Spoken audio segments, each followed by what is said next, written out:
sitting on the roof garden, wonderful roof garden of the Judge Business School in Cambridge. More than 800 years old, Cambridge University, although this is a wonderful modern building. And I'm sitting here with a dear friend, Maggie Langley, who you will see in just a moment, and she's going to ask me some very interesting questions, all about raising money for businesses. And they're not just talking about big business here, we're talking about anyone that wants to raise decent money, and especially those looking for money for businesses that are going to do real good things in the community. So say hello, Maggie, and you can ask me your questions. Great, thanks very much for speaking with me, and hello. And part of what made me really want to speak with you is the book that you've written, Show Me the Money. I'm currently working with CrowdPatch, which is a crowdfunding platform, and one of the things that's really important is that startups and small businesses learn to navigate what kind of options are available. And you've got plenty of experience in the business world, and I just wondered if you could talk a bit about that experience that informed the writing of this book.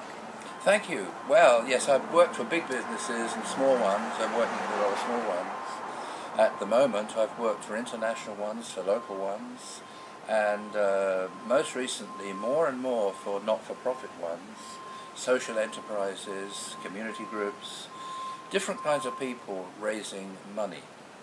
And what we found over the years, myself and the co-authors, is that however clever people are about their own subject, they're not always very well informed about where money is. One of the reasons we wrote the book was to help us in our teaching and helping people to learn how to get the money that they need. And some of them have such wonderful ideas that will change the world, but they don't know too much about where money comes from.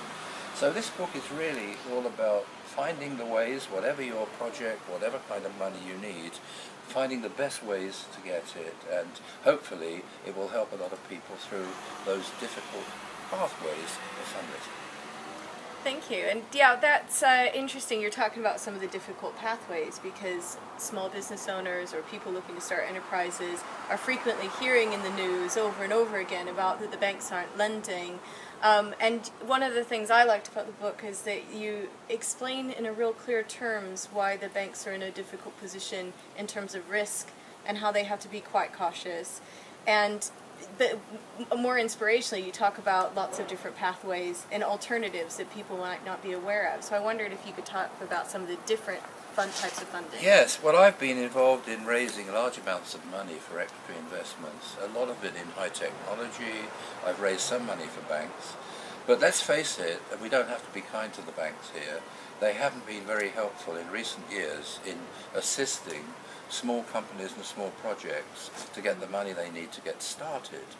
They've been rather more interested in making money for the bankers, and that's, I think, an objective to me. There is public money available through grants and other ways of getting money for good causes. There are emerging now these wonderful platforms that we call crowdfunding, that you can talk more about than I can, where people hear about a great idea that may be an idea that will make them money, but more and more an idea where they will get a reward.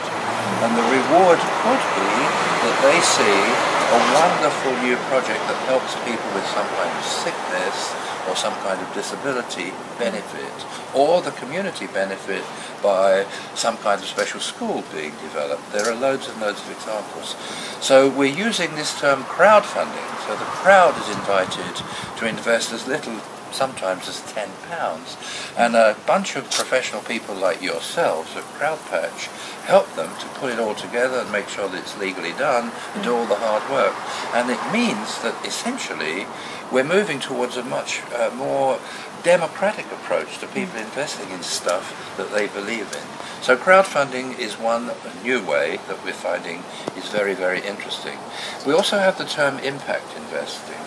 And what do we mean by that? We mean people investing money in projects not just because they're going to get a return on their investment in monetary terms, but that the investment will have an impact which can only be measured by other parameters and metrics, like social good or family welfare and stuff like that.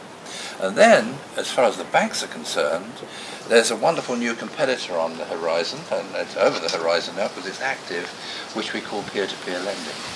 And this is a way whereby you or I, if we see on the web promoted an interesting project in which money is required, they can't get it from the bank, or they don't want to get it from the bank, they want to sidestep the bank, we can put our money in, the people running the platform ensure that it's all legally done, and believe it or not, we can earn an interest rate as high as 6 or 7%. For example, one of the companies that is operating in that mode has done certainly more than 100 million of small loans, and the investors are getting about 6.8% of interest. That's called Funding Circle, and it's a really interesting example of peer-to-peer lending. And in the book, we've got some stuff on all of this. We've got a crowdfunding schedule showing the crowdfunding platforms. Yours isn't in there yet, but it will be in the next edition. And we've got quite a lot on peer-to-peer lending. So those are some of the innovative ways where not just people putting money in for a good cause, but participating in something in a way that they haven't been able to do in the past. One of my friends, Barry James, the crowdfunding guru, he talks about collaborative capitalism. So wherever you are, your need may not be great, it may not be conventional. Have a look at some of these innovative ways of finding money, but do it with professional people like CrowdPatch.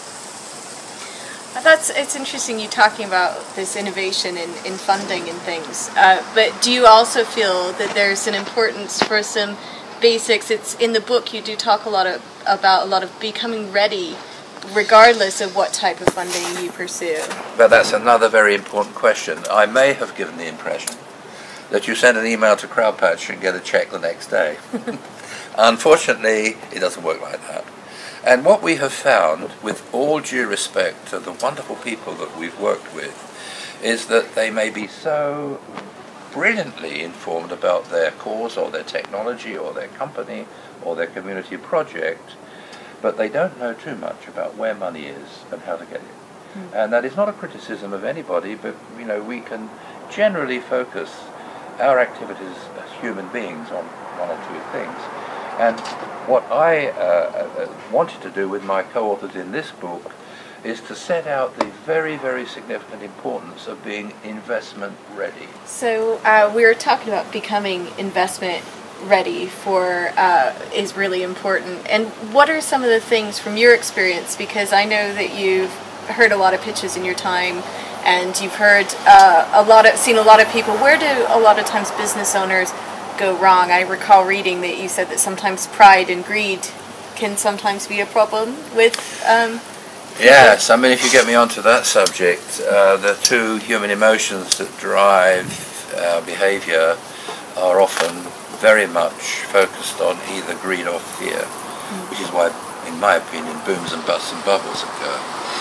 But I think that anyone seeking to raise money needs to really think carefully about a number of things that we will help them think about here.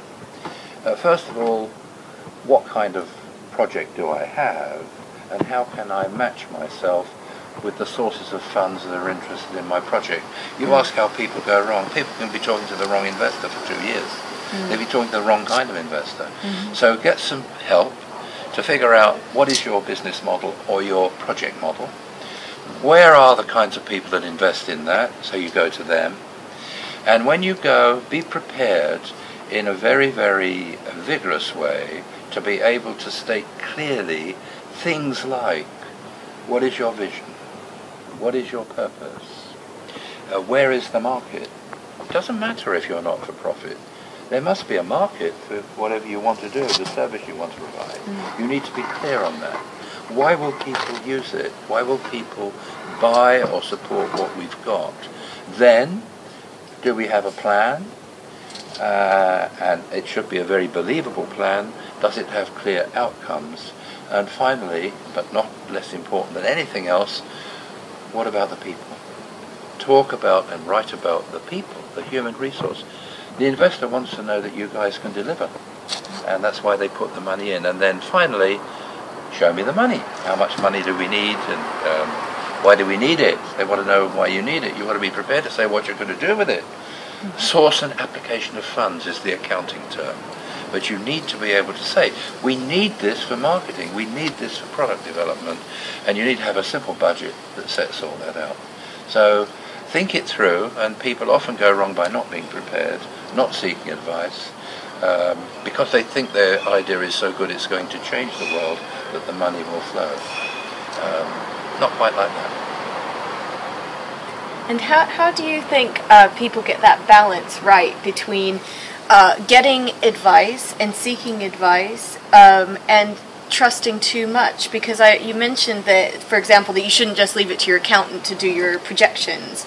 It's kind of a tricky one when you're inexperienced. What would be your advice on that? My advice would be find some grey hairs, like me. Not everyone find me, please.